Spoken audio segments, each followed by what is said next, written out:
Yeah, so I just recorded this once and it was way too fast, so I'm just kind of trying to push it together and keep the cuts out and stuff like that, but, alright. First off, here's some spoilers from Beck and great Beck scenes. One of the reasons I like the, sub better than on Beck, even though I don't really care normally, is just because of, like, some of the things they add to Beck. There's one scene when Koyuki's hanging out with Maho and some of her friends, and Maho in the series before the series, kind of had spent time in America, and then her and her brother moved back to Japan, so they're kind of cross-cultural teenagers, so to speak, and so basically Koyuki's hanging out with her and her friends, and they start speaking English and stuff, and a lot of the series is sort of kind of the troubles he has with Maho and just her cross-cultural nature when he's just a regular Japanese kid, and just that scene where he's so alienated from the whole situation because they're speaking English, he doesn't understand a word of it, and he's just kind of like sitting there quietly, and he only knows Maho, but she's kind of seeing these friends that she probably hasn't seen for a while, so she's excited to see them, and she's completely unaware of just Koyuki just kind of sitting there, kind of with people, but completely alone, because he's so alienated, and it's really well done. I should see that scene in English, because I do have the DVDs now, and I don't know how I dealt with that, but when they did actually have the two languages speaking, that was just really well illustrated. Moving on, the scene closer to the end, I think it's like the second to last episode, when Saku and Koyuki part ways. Saku's like a really good friend to Koyuki. He kind of befriended him when no one else would in the series. And just them parting ways. They don't say a lot about, well, geez, we're never going to see each other again. They're talking about it's cold outside. It's snowing now. But at the end, Saku does say that he would just get a job, work hard, save money, and drop out of school in order to come back and be in the band again. The band's kind of splitting up at this point in the series. And that's kind of like the last thing he said, and like, we'll see you, and they kind of part ways, and just because of their great friendship they have, that whole parting ways scene is really kind of deep, because you kind of see what they're both going through, how much it hurts them, even though they're kind of playing tough, and be like, hey, see you later, man, and stuff like that. Yeah. And then the one more thing, and I talked about this in my audition video, because I talked about Beck, but excuse me, when they're at the Grateful Sound, which is like a music festival, two people are missing, and it's like raining, it's storming, they're just barely able to keep like the sound and stuff working, and basically they're like, okay, we can't do the concert, we're missing our lead guitarist, our lead singer, we have like 2 songs we could not very well do without them, but so like we just can't go on. And like basically Saku who's the bassist, and Tiara who's the drummer, and Tiara who's the bassist, they're kind of like resigned to the thing, and Koyuki's like, you know, I'm going out there, and basically he grabs a acoustic guitar that's sitting there that they mentioned belonged to Jewel, which is hilarious, but so he just kind of runs out there and he just starts playing.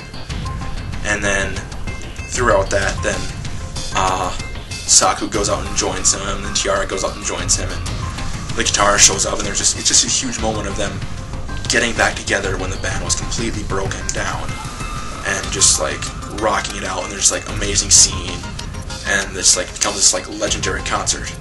And they play a Beatles song, by the way, which they couldn't put into the, the dub when it was made, which is why, another reason why I'm partial to the sub for this series. Normally, I don't care. But yeah, also, watch Beck. There's so much going on with all these, like, events that I'm mentioning and stuff that make the scene so great. Moving on, I'm going to talk about some Trigun spoilers now, even though Britt took one of mine. That was one of my reasons for doing this mission, but I'm going to talk about it anyway. Britt. Anyway, yeah, the Wolfwood death scene, you probably knew what this was about, but as I said, Trigun and Britt took mine, but it's really interesting because throughout the series, like, Wolfwood's kind of not being completely truthful with people, he's kind of hiding his true identity, his true motives with things, saying he's a traveling preacher when he's sort of a mercenary and kind of just following Vash and monitoring him and stuff. But yes, I'm talking about lots of Trigun spoilers, but I did say that. Yeah, but then he comes to the end, to his death scene, and he kind of comes in this church and has this conversation with God, and he's no longer kind of hiding his true, like, reasons for doing things, hiding who he is. He's just kind of being completely transparent. It's like, well, here I am, sorry for barging in on you, and he kind of talks about how if he could have his way and get another chance, he would like to just be kind of a quiet, peaceful life and just hang out with Vash and the insurance girls and just not be caught up in all this violence and hatred that's going on in this horrible, dusty planet that they're stuck on. And it kind of just shows because he's not very honest with people throughout the series. I mean, he's sort of genuine with him, like his emotions and actions are genuine, but he hides who he really is. But then he comes into this church and has this, he's dying, and just his dying breath is just him being truly genuine and transparent and honest for the first time we see in the series. One more for Trigun? No. One more for Trigun. After that happens, a character named Legato, who can kind of control people's motions, make them, like, he'll control their arm, and they'll take the gun and be like, ah, and kills them that way. And he basically comes to this town, and he makes all these townspeople attack the insurance girls, and basically gives Vash this choice where he's like, you gotta kill me to stop this. And Vash, he's never actually killed anyone himself. Like, he's been controlled, and they make him, Legato makes him cause these huge explosions and makes him witness these horrible things, but never has him actually, of his own choice and strength, pulled that trigger.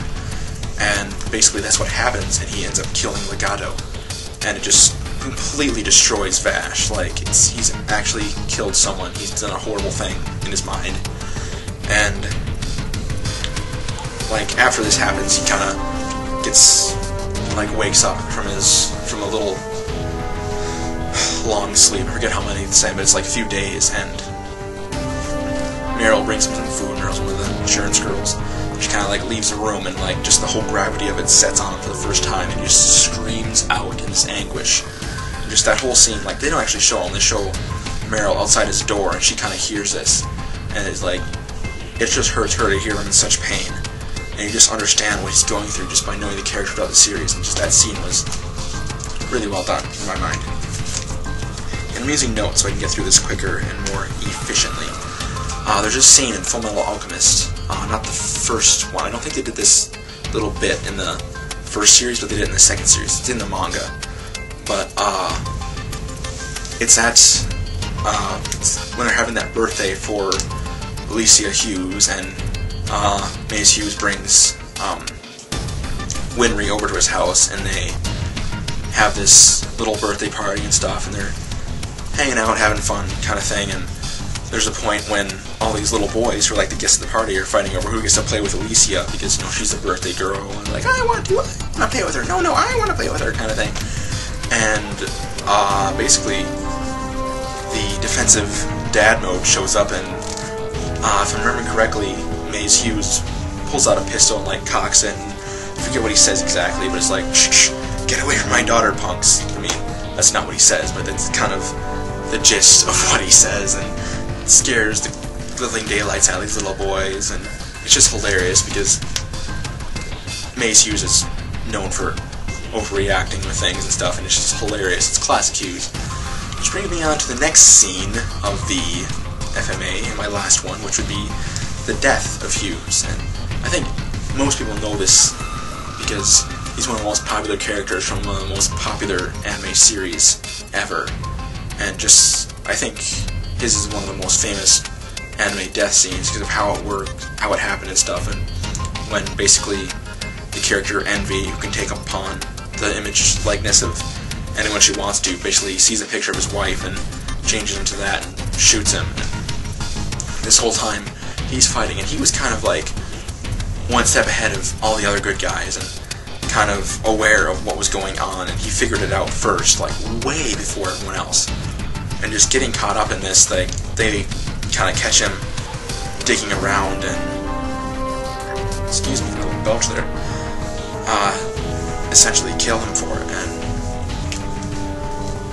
he does so much to try to protect Roy and help Roy to get to the point he needs to do to take care of some of this stuff. And just this whole, it's not so much like fighting battle as it is like intellectual chess moving battle that he kind of gets into, and he does so much to try to help the others and ends up getting killed for it, and it has a huge effect on all the other characters. But yeah, I'm gonna cut that off because it was way too long the first time. I don't want to get too long this time, so yeah, see you guys the rest of the week.